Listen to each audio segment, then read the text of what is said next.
Wake up the whole world. Now is the high time to awake out of sleep. Today I'm going to show you the seed of the new world order and also the mark of the beast that they already have. All they have to do is enforcing their law. The whole thing is tied with religion. That's why Revelation chapter 13 verse 17, the Bible says no one can buy or sell. Notice. It's a great honor for me. Thank you so much. Friends, I'm going to give you a little history and then I will tell you the power behind the scene, the new world order. Constantine was the one who united the church and stayed together. Notice, during dark ages, pagan Rome, when he marched them to Tiber River, they said they was baptized. So when they came to the church, they was idol statue worshippers. So when they brought their statues in Roman Catholic Church, they start naming them Christian name, Jupiter and all this thing. They call them Peter and Rosary and all this paganism that they brought to Roman Catholic Church. And some of the Christians they don't like, so they protest against. That's why they call them Protestants or Protestant. So they set up their Jesuit order during 1500. The reason they said their Jesuit order is to destroy the Christians that they protest against their paganism. They also infiltrate the state to control the whole world. The Jesuits, they created Masons, and now they got Skull and Bones, Illuminatis, all them secret societies, friends. They control the whole world. And what else? Obama and all them powers, they all belong to secret societies. I love everybody. I don't have a choice if I want to go to heaven, but I got to tell you the truth because the whole thing is tied with Bible. The church and state is going to unite in the last days and they will bring the mark of the beast that the Bible says. So notice. You came from circumference done. I did, your old country. Yes. And it was successful. Successful, you have some decisions. It's not so easy with all.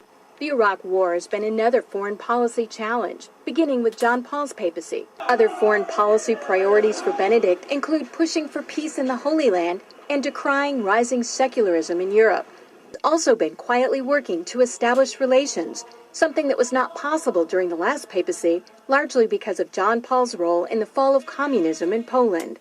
The Chinese obviously didn't want John Paul II running around China doing the same thing. Pope Benedict is not that kind of a threat to China. Most of the time, in places around the world, Vatican diplomats work outside the spotlight, where experts say they often have an advantage.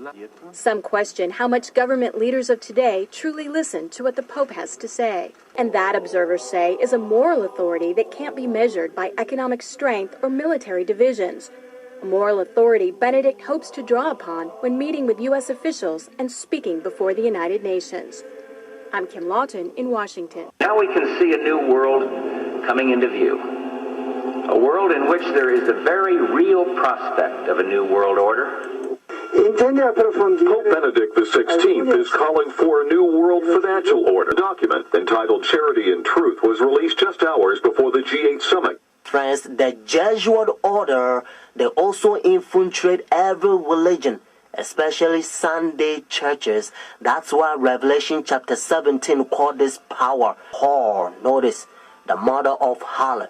Jesus Christ is the one who died for the whole world and he's drawn everybody to himself. But this power, they don't want you to go to Jesus Christ. They want you to go to them and confess your sin to them.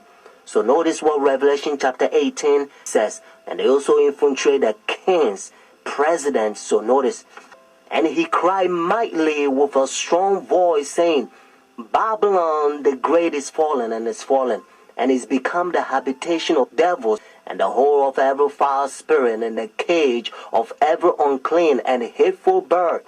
For all nations have drunk of the wine of her fornications. And notice, and the kings of the earth have committed fornication with her. Friends, now I'm going to tell you their mark. Notice this power, the mark of the beast. Because notice, if the Bible says the mark of the beast, means this power has a mark The beast is a language that God is using for this power.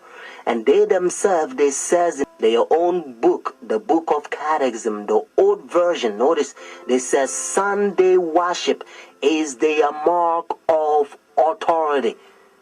The new version, they don't use the word authority, but at least, thank God, they still admit it. Even the new version of Catechism, they still says they changed the Sabbath from Saturday to Sunday. Friends, the mark of the beast is not worldly speculations that sometimes you hear. Some people says, well, it's computer chip, but unfortunately you don't find in the Bible. And some people says, it's 666. But according to Revelation 13 verse 18, actually 666 help you to find the beast. What I mean is to identify the beast. But the Bible says the mark. The reason why I repeat and I kind of stretch it because I don't want you to miss it. It's a deception.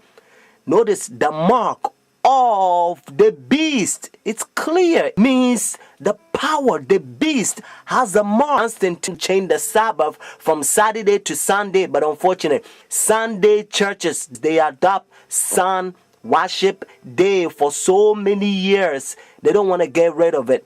But actually, it's a pagan sun worship day, Sunday worship. Look, even the spellings, you'll find out. Matter of fact, if you look at your calendar, Sunday is always begin as the first day of the week.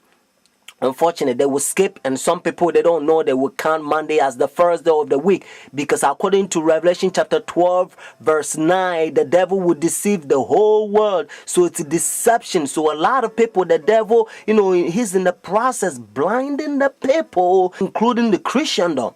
Friends, if you go to church Sunday, notice the first day church, now you don't have the mark of the beast according to Revelation 14 and 13 unless the law is enforced.